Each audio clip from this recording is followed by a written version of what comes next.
This Good Morning Northwest morning spread is brought to you by Bill's Heating and Air Conditioning. It is 6:53, time to get you ready to take on your Monday and the week ahead in the morning sprints. All right, Sydney Charles has details on what we can expect tomorrow ahead of Donald Trump's court appearance in the Mar-a-Lago records investigation. Mark is talking about the heat and some afternoon showers today. But first, construction begins today on a project that's been years in the making. Highway 2 will be getting new J-turns, both north and south of the Colbert Road intersection. These are the J-turns that already exist on Highway 195 and Thorpe Road, just south of I-90 in Spokane. This is what the design for the J-turns will look like on Highway 2 and Colbert. Drivers going in either direction on Colbert Road will make a right turn onto the highway. Then they'll have to get into the left lane and enter a dedicated turn lane to make a U-turn back in the opposite direction of the highway.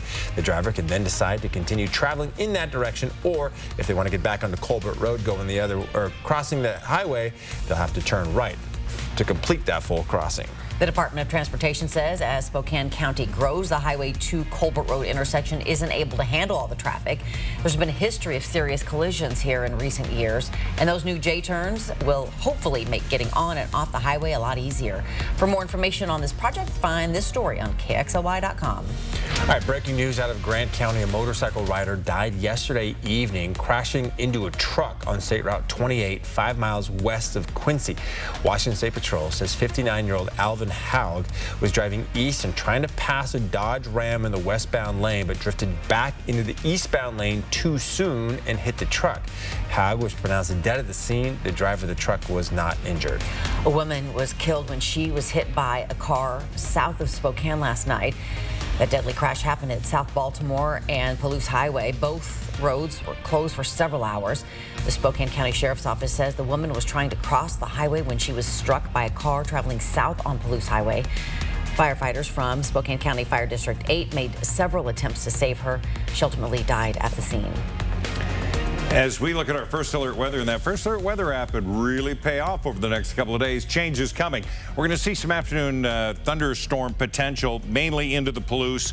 In and around Spokane would not be out of the question, but not really expected. Tomorrow we'll see another shift and we'll see another change, but more hot weather there. So just be aware. Our highs today are going to be near 90, 88 officially, 93 into Grand Coulee, Tri-Cities, mid-90s. Donald Trump is expected to arrive in Florida today ahead of his first appearance in court tomorrow.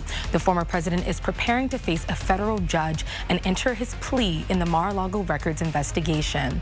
This morning, security is ramping up in downtown Miami.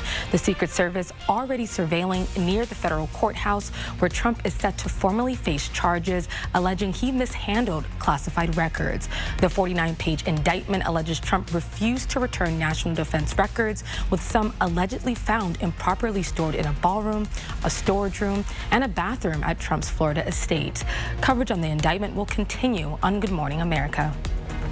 A Spokane family of 4, including 3 kids, was found dead in their car, which crashed into the Salmon River just north of Riggins. According to the coroner's office, someone reported the family missing on Saturday when they didn't make it to their destination. A fisherman spotted their car in the Salmon River. The Spokane County Sheriff's Office arrested a man in connection with a death at the Red Top Motel in Spokane Valley Saturday. Deputies were called to the motel for a reported death of a man found inside a room. They took 48-year-old Michael Perry to jail Saturday night on a murder charge. The Sheriff's Office has not released details on what led up to that homicide. All right, you're now looking at what was once the largest homeless camp in the state of Washington, Camp Hope. The last person living there has moved on to stable housing, allowing the camp to finally close. It's been 18 months since it opened on Department of Transportation property. At one point, held more than 600 people. Security will remain on site to keep people off that property and connect them to the services they need. New on-ramp meters are coming to I-90 at the Geiger Grove interchange. Get ready for the ramp meters to switch on starting tomorrow. They'll run from 3 to 6 p.m. on weekdays. And Hoop Fest is now less than 2 weeks away, and organizers still need your help to make it happen. The iconic Spokane event is back and inching closer to normal after the toll of the pandemic. But leaders at Hoop Fest say they're still missing a key element to Hoop Fest, and that's more volunteers. Executive Director Riley Stockton says they're hoping to have 50 to 60 more people sign up to be court monitors. He says you don't have to have any basketball experience to do it, just a desire to pitch in. There's Derek Dice for 2.